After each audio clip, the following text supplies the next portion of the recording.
नमस्कार, जय हिंद। स्वागत है हमारे चैनल SPKC AIO में। पिछले वीडियो में हमने क्वेश्चन 1 से लेकर के 10 तक हल कराए हैं। आज हम 2.5 के शेष जो क्वेश्चन रह गए हैं उनको हम हल कराएंगे। तो यहाँ क्वेश्चन 11 है ये, तो इसमें गुणनखंड ज्ञात करना है। तो यहाँ हमें 27x³ + y³ + z³ - 9xyz ये हमें दिए गए हैं। तो हम जानते हैं यहाँ x³ + y³ + z³ - 3xyz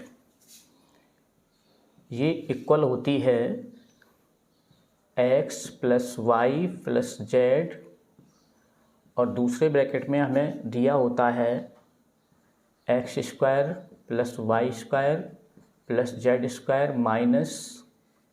xy - yz और -zx। तो इस सर्वसमका के अनुसार हम इसकी तुलना करेंगे तो हमें इसके गुणनखंड प्राप्त हो जाएंगे। तो यहाँ देखते हैं हम 27x³ y³ + z³ - 9xyz। 27x³ को हम 3x³ भी लिख सकते हैं, क्योंकि इनका यदि हम 3 टाइम मल्टीप्लाई करेंगे तो 27x³ ही हमें मिलेंगे। और यहाँ ये y³ + ये z³ - 3 इंटू x यानी कि 3x into y into z। तो हमें इस सूत्र से यदि तुलना करेंगे तो x³ + y³ + z³ - 3xyz। तो 3 ये है x यानी कि 3x, और y की जगह पे y रहेगी, z की जगह पे z रहेगी। तो यहाँ लिख सकते हैं हम सर्वसमका से तुलना करने पर। तो जब तुलना करेंगे हम तो x³ y³ z³ - 3xyz तो हमें ये मिलती है। तो इसके अनुसार हम यहाँ पहले x + y + z यानी x यानी 3x + y यानी y, z यानी z, और दूसरे ब्रैकेट में होगा x² यानी 3x का स्क्वायर। तो ये 3x का यहाँ स्क्वायर हो जाएगा प्लस y² + z², और माइनस होगा xy। तो x यानी कि 3x इंटू y, और माइनस yz यानी कि y और z, और माइनस zx ये हमें मिल जाएगा। यहाँ इनको और सॉल्व कर देंगे तो यही हमारा अभीष्ट गुणनखंड हो जाएगा। तो 3x + y + z इंटू ये हो जाएंगे 9x² + y² + z² minus 3x y minus yz minus zx। तो यही हमारा अभीष्ट गुणनखंड आंसर होगा। अब ये क्वेश्चन 12 हमें दिया है, और इसमें हमें सत्यापित करना है x³ + y³ + z³ - 3xyz = 1/2। एक ब्रैकेट में दिया है x + y + z, और दूसरे ब्रैकेट में हमें x - y का होल स्क्वायर + y - z का होल स्क्वायर + z - x का होल स्क्वायर। तो यहाँ हमें ये लेफ्ट हैंड और ये राइट हैंड साइड, तो इसमें से हम किसी एक साइड को लेकर के यदि दूसरी साइड हमें प्राप्त हो जाती है तो हमारा ये सिद्ध हो जाएगा, यानी कि सत्यापन हो जाएगा। तो यहाँ हम RHS से लेते हैं 1/2 x + y + z, और दूसरे ब्रैकेट में हमें दिया है x - y का होल स्क्वायर + y - z का होल स्क्वायर और + z - x का होल स्क्वायर। तो यहाँ तीनों में हमें सर्वसमका a - b का होल स्क्वायर यूज करनी है। तो 1/2 हम यहाँ रखेंगे, इनको अभी चौकी तो रखेंगे।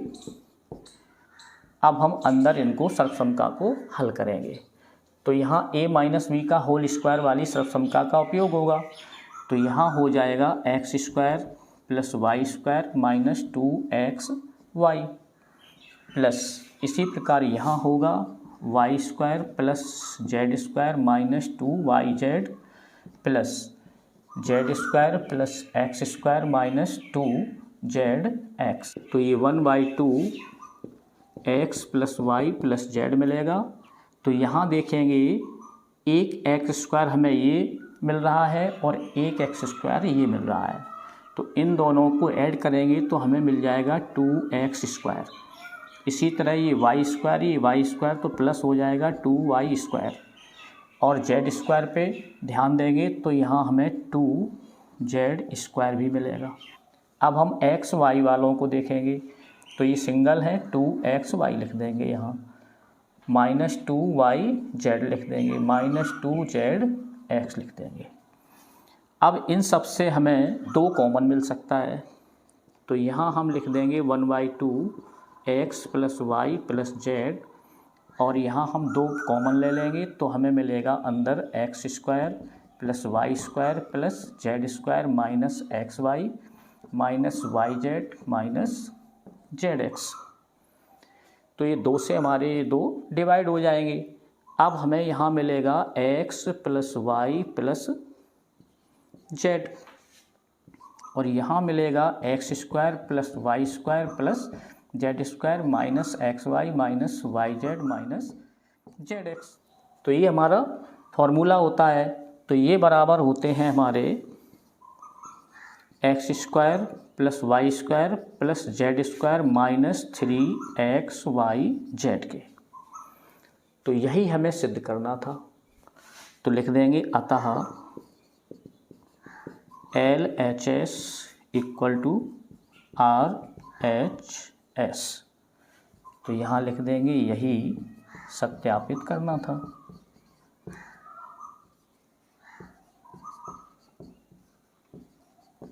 क्वेश्चन 13 है ये।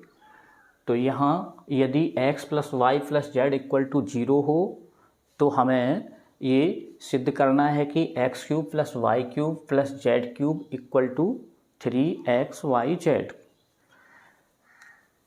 तो हम जानते हैं कि x cube plus y cube plus z cube minus 3xyz, और ये इक्वल होते हैं x plus y plus z, और दूसरे ब्रैकेट में होता है x square plus y square plus z square minus x y minus y z और माइनस जेड एक्स। तो ये सर्वसम का हमें ज्ञात है।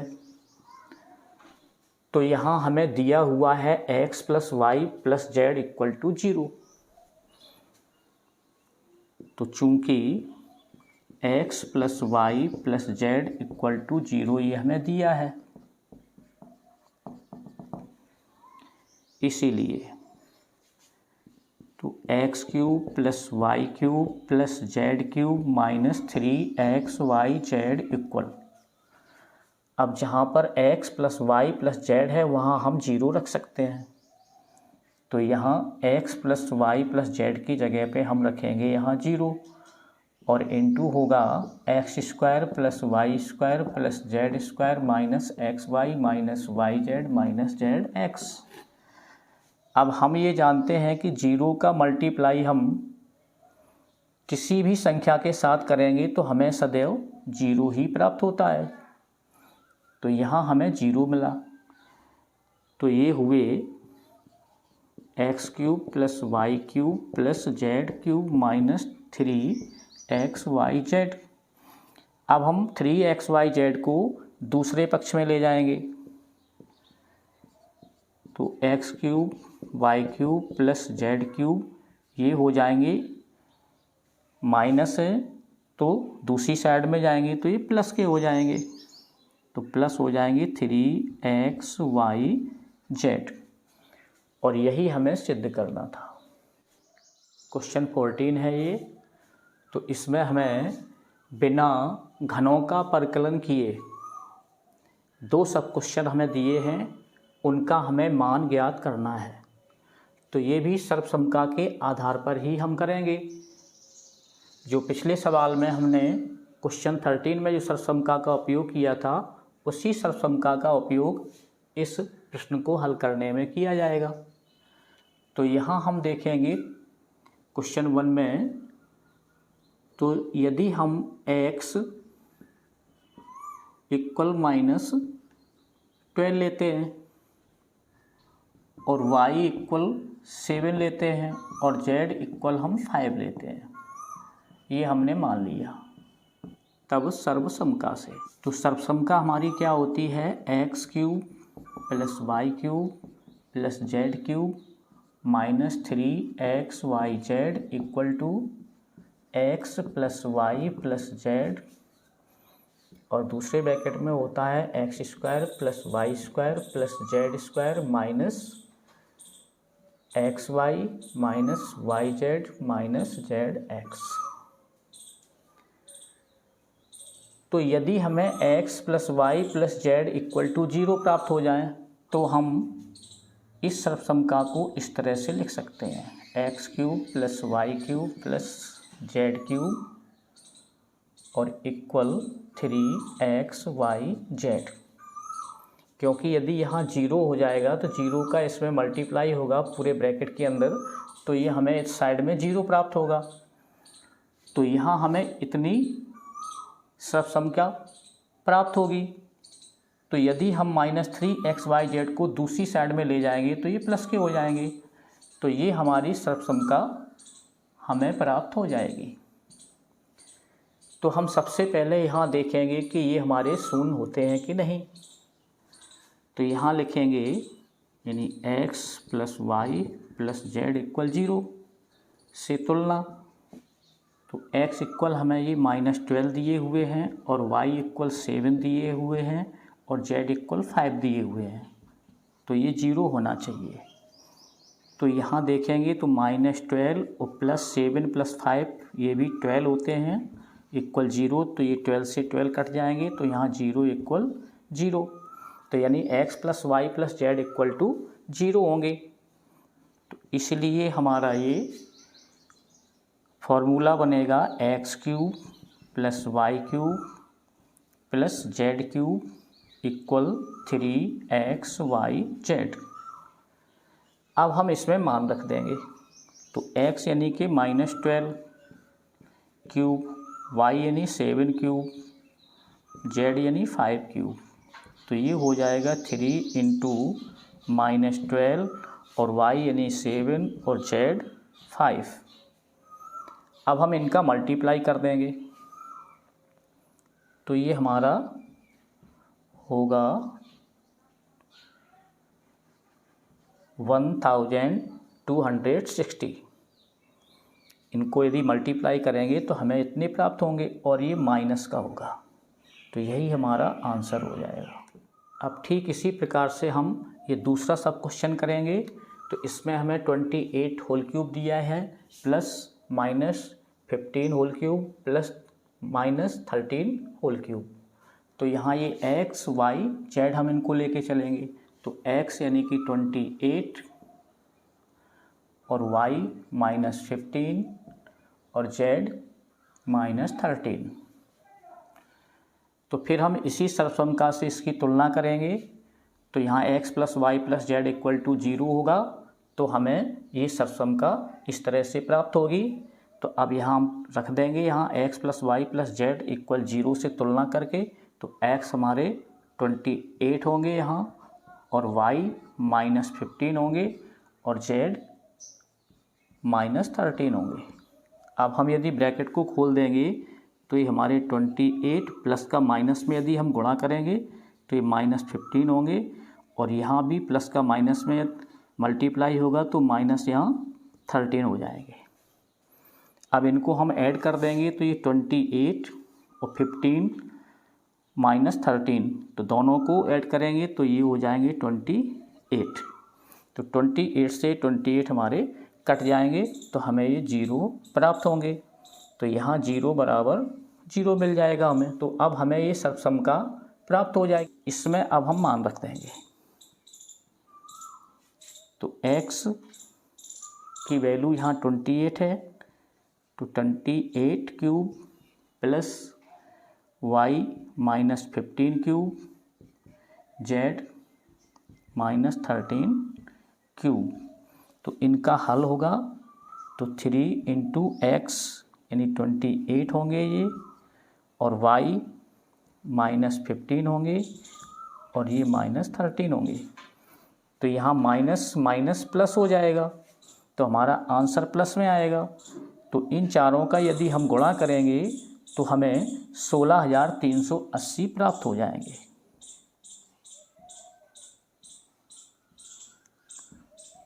ये हमारा आंसर हो जाएगा।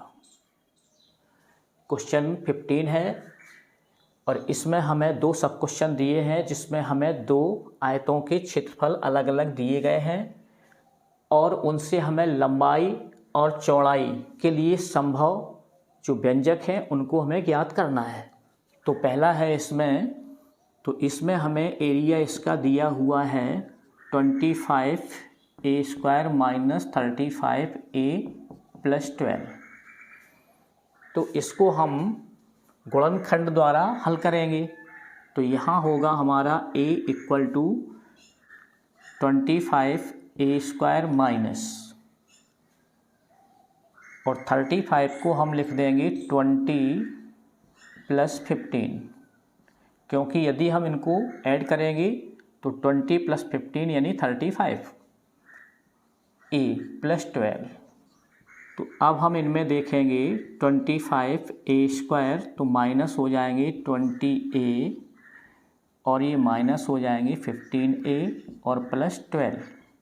हम यहाँ हमने a का अंदर मल्टीप्लाई किया और ब्रैकेट को खोल दिया। 2 पदों के जोड़े बनाएंगे। 5a दोनों से कॉमन मिलेंगे, तो यहाँ हो जाएंगे 5a माइनस 4, और यहाँ भी हम कॉमन लेंगे तो इसमें हमें 3 कॉमन मिलेंगे।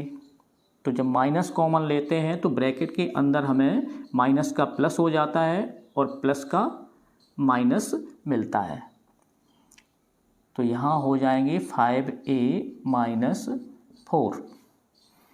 अब इनमें देखेंगे कि ये दोनों सेम है, तो यहाँ हम 5a माइनस 4 कॉमन ले लेंगे। तो 5a माइनस 4, और यहाँ मिलेंगे हमें 5a माइनस 3। तो चूँकि आयत का क्षेत्रफल इक्वल टू लंबाई इंटू चौड़ाई होता है,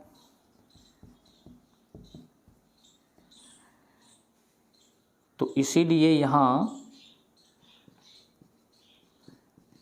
लंबाई के लिए हमारा व्यंजक होगा 5a माइनस 4, और चौड़ाई के लिए व्यंजक होगा 5a माइनस 3। तो यही हमारा अभीष्ट हल हो जाएगा। अब यहाँ हम लंबाई चाहे तो इसको बोल दें, चाहे तो इसको बोल दें। अब इसी प्रकार से हम दूसरे क्वेश्चन को भी हल करेंगे। तो इसमें हमें एरिया दिया हुआ है 35y² प्लस 13y माइनस 12। अब इनको भी हम मिडिल टर्म स्प्लिट रूल से हल करेंगे। तो यहाँ हो जाएंगे हमारे 35² 28 माइनस 15y माइनस 12। तो यदि हम 28 में से 15 सब्ट्रैक्ट करेंगे तो हमें यहाँ प्लस 13 ही मिलेंगे। तो इसको हम इस प्रकार से लिख देते हैं। अब हम ब्रैकेट को तोड़ देंगे, तो ये हमें मिलेंगे 35y² plus 28y minus 15y minus 12। अब इनके हम पेयर बनाएंगे और फिर कॉमन लेंगे। तो यहाँ हमें 7y मिल जाएगा कॉमन। तो यहाँ होगा 5y प्लस 4 माइनस, और यहाँ हमें 3 कॉमन मिलेगा। तो यहाँ हो जाएगा प्लस 5y और प्लस 4। अब यहाँ ध्यान देना होगा कि माइनस कॉमन लिया तो दोनों संख्याएं माइनस में दी गई हैं, तो ब्रैकेट के अंदर ये दोनों प्लस हो जाएंगे। तो हमें एरिया मिलेगा यहाँ अब ये दोनों सेम हैं तो हम इनको भी कॉमन के रूप में बाहर ले लेंगे। तो यहाँ मिलेंगे हमें 7y-3। तो अब एरिया बराबर होता है, या क्षेत्रफल बराबर हम कह सकते हैं हिंदी में, लंबाई इंटू चौड़ाई।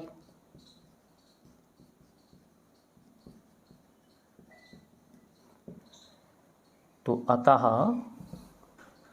अभीष्ट लंबाई होगी यहाँ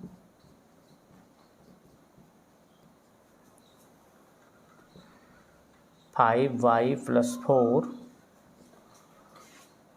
और चौड़ाई मिलेगी हमें 7y-3।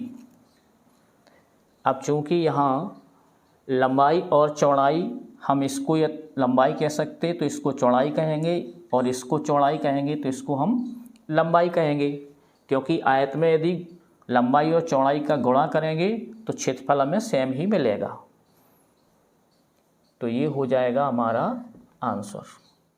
अब यहाँ हमें एक्सरसाइज 2.5 का ये अंतिम प्रश्न 16 दिया हुआ है, तो जिसमें हमें घनाभ के रूप में 2 क्वेश्चन दिए गए हैं, जिसका आयतन दिया हुआ है। तो हमें उससे उनकी विमाओं के संभव व्यंजक ज्ञात करना है। तो घनाभ का आयतन हमें ज्ञात है कि लंबाई इंटू चौड़ाई इंटू ऊंचाई होता है। तो इसमें हमें इस आयतन से लंबाई, चौड़ाई और ऊंचाई के रूप में विमाएं ज्ञात करना है। तो यहाँ पहला प्रश्न है, तो इसमें आयतन यानी कि वॉल्यूम, तो ये हमें दिया हुआ है 3x³ - 12x। अब यहाँ हम देखते हैं कि 3 दोनों में कॉमन है, तो 3 और हमें एक x भी मिल रही है इसमें, तो यहाँ x लिया तो ब्रैकेट में मिलेगा हमें x² - 4। अब यहाँ हमारा फॉर्मूला लग रहा है, यानी a² - b² वाला। तो ये फॉर्मूला हमारा होता है a - b into a + b। तो यहाँ हो जाएगा x - 2 और x + 2। तो यहाँ हम लिख देंगे x - 2 x + 2। हमें मिला 3x - 2 x + 2, अर्थात आयतन बराबर ये लंबाई हम लिख देंगे, इसको चौड़ाई मान लेंगे और इसको हम ऊंचाई मान लेंगे। तो इस तरह लंबाई, चौड़ाई और ऊंचाई के रूप में हमें विमाएं प्राप्त हो जाएंगी। तो लिख देंगे अतः लंबाई यानी कि लेंथ इक्वल 3, यहाँ इकाई बोल सकते इसे। तो इस तरह से हमें तीनों व्यंजक प्राप्त हो जाएंगे। अब यहाँ हम किसी को भी लंबाई बोल सकते, किसी को चौड़ाई, या किसी को भी हम ऊंचाई बोल सकते। हमें तीनों व्यंजक चाहिए, तो हमें लंबाई, चौड़ाई, ऊंचाई के रूप में ये तीनों व्यंजक प्राप्त हुए। तो यही हमारा होगा अभीष्ट हल। यहाँ x का हमें ध्यान रखना है, x था ये। अब हम ये दूसरा सब क्वेश्चन करेंगे। तो इसमें हमें आयतन दिया हुआ है 12ky² + 8ky - 20k। तो यहाँ देखेंगे हम, तो इसमें हमें 4k सभी में कॉमन के रूप में मिल सकता है।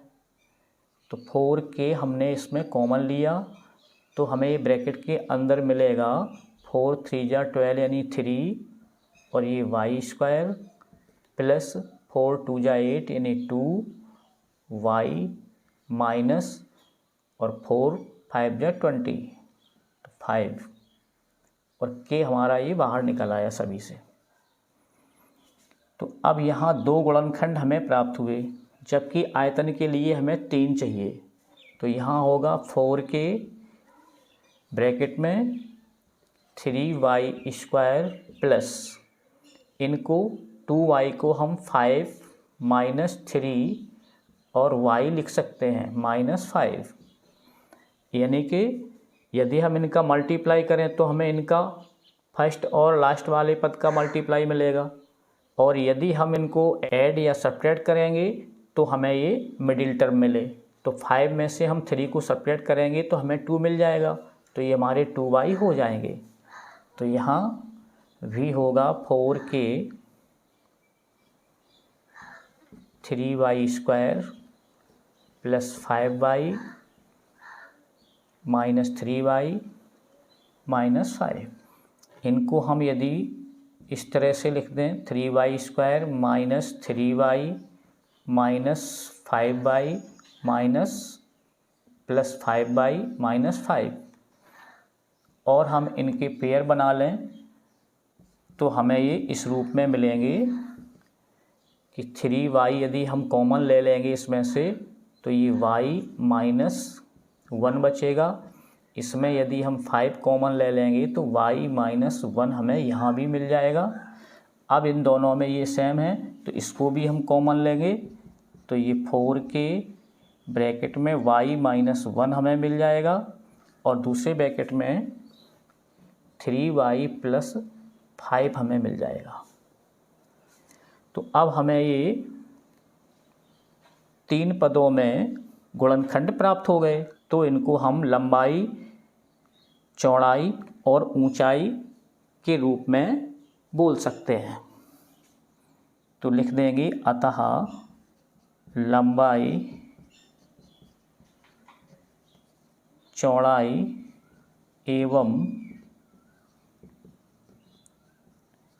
ऊंचाई के लिए घनाभ के अभीष्ट व्यंजक 4k into y minus 1 3y plus 5